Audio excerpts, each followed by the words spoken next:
Hello again. It's been so long. Did you miss me? Because I definitely missed you. I've been watching you, you know, through the screen, watching you do things.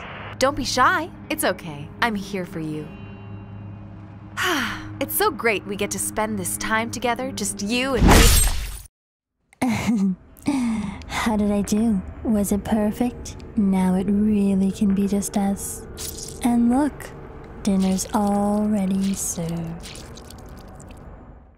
Hello Internet, welcome to Game Theory, the show that's part of a balanced YouTube diet. You've got your math, science, history, lore, and cannibalism. That's right friends, it's the return of Cannibalism Crossover Weekend, because nothing says brand safe online content quite like discussing proper nutrition when trapped in a situation where the only food source is human flesh. Last year around this time we did a three-way collab with the channels where each one talked about cannibalism in some unique way. And this year we're bringing it back. Over on Food Theory, we're learning about what clothes you can safely eat before you have to resort to nibbling a knee. And over on Film Theory, well, okay, it's just a two-way crossover between Game Theory and Food Theory. The timing of the cannibalism episode didn't work out over on Film Theory, and I really wanted to talk about the back rooms, okay? I just couldn't resist that sweet, sweet lore. Anyway, that Food Theory about eating clothes was largely inspired by the game we're talking about today, Cooking Companions, a visual novel-style game produced by Dear Dream Studios, a team that saw Doki Doki Literature Club and said, hold my carving knife. I don't know what it is about these games that keeps drawing me in. I mean, maybe it's the fun characters, or the really cute anime art style, or the, oh,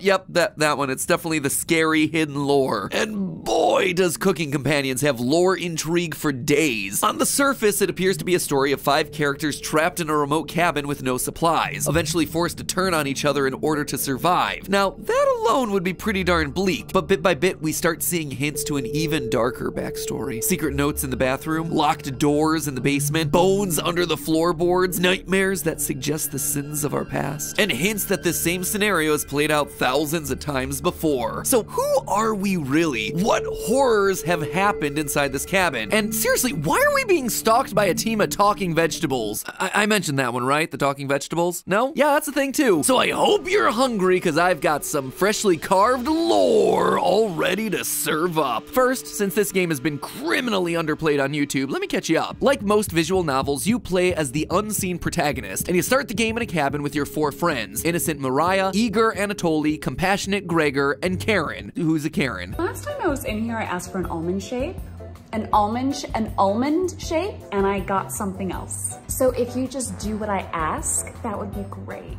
It appears that you've gotten lost and you found this cabin to stay in for a few nights as you regroup, and we are named chef of the group. In true dating sim form, you spend your first few days exploring the cabin and interacting with the characters to build relationships, learning more about their unique backstories as you go. By choosing to visit the right rooms at the right times, you also find hidden notes in the bathroom or under floorboards. But 2 days in, things start to take a turn. Your rations run out and a storm rolls in that prevents you from leaving the cabin. With starvation very quickly setting in, we begin to have nightmares describing horrifying scenes: drowning, being cooked alive, hot pokers in the eye. With seemingly no hope of survival, Mariah offers to swim through the floodwaters in an effort to find help or food. But we all know the truth. You have a tearful goodbye with her as she leaves the cabin, never to be seen again. In completely unrelated news, we managed to find ourselves a new source of mystery meat. Huh, how lucky. Guess we're gonna be eating good tonight, but that mystery meat can only last for so long. One by one, we lose people from the cabin. First Anatoly, and then Gregor, leaving us alone with just Karen. Just Karen. Just Karen. Just Karen. Who really takes a liking to the whole eating human flesh thing. Fun fact, this is actually something that real-world scientists have observed in cannibals. It's not something chemically in the meat, but it's a high. The euphoria that they get from doing something that they know is wrong on a deeply human level that becomes addictive. Kind of like Pringles. Once you pop, the cannibalism don't stop. As the days drag on, the cabin becomes haunted by the meals of our past. All the while, Karen starts looking a bit too eager and a bit too hungry. So we end up locking her in the basement. Eventually, we're like, she's gotta be dead, right? And we go down into the basement, but obviously she's not. Classic girl tries to kill boy, boy pulls an Uno reverse card, steals girl's knife, and plunges it into her chest. The end. Or so I thought. I actually finished my playthrough on GT Live before getting to the final twist because I am a big brain gamer. Huh. All right, friends. Well, there you have it. I've been been watching Marvel movies for years. There's always a post-credit scene. What was I thinking? Anyway, fortunately, I did go back and clean up some of the endings, and it's at this point that we find out how our characters actually wound up in the cabin. See, it turns out that you were never part of the group. This is your cabin. All the others just stumbled across you when they got lost. The group explains their situation, but then you, quote, ask the questions you've asked thousands of times. Did you come on your own free will, or were you sent? When they say that they come on their own free will, but were also technically sent, we see that they, quote, answered incorrectly. Wait, sorry, what? We've asked this question before? Is this some sort of a time loop? Are we all in purgatory and keep having to relive this situation in order to, you know, find a solution where we don't end up eating our friends? What is going on here? Oh, and again, there are vegetables called the champettes that talk to you when no one else is around. Probably shouldn't overlook that little detail. There's also a nightmare mode and a new game plus, and a mode that drops you straight into Cuphead. I'm sorry. What? What? What world are we living in here? Okay, there's clearly a lot to unpack inside of this thing, but it really boils down to two main mysteries. The first is what's actually going on inside the cabin. What's up with the mysterious notes, the nightmares, who are we, and what does the whole ending sequence about being sent versus free will mean? The second main mystery has to do with the chompettes, those little anthropomorphized food friends that I keep bringing up but also avoiding, because again, there's a lot there to discuss. You'd think that they're just figments of your cannibalism-addled imagination, but they are so much more. So let's start with the basics, shall we? Who these people are and what they're doing here. When the food starts to run out, Mariah says this, quote, Bread and jam isn't much of a meal, but it's more than we had when we left Ukraine. Now, obviously, that's just a one-off comment, but if you max out your relationship with Mariah, she confesses that the situation in the cabin isn't nearly as bad as what they left in the Ukraine. Given at this point you've basically run out of food with no chance of finding more, that is quite the statement. She continues, quote, Our village went mad from starvation after the rationing got extreme.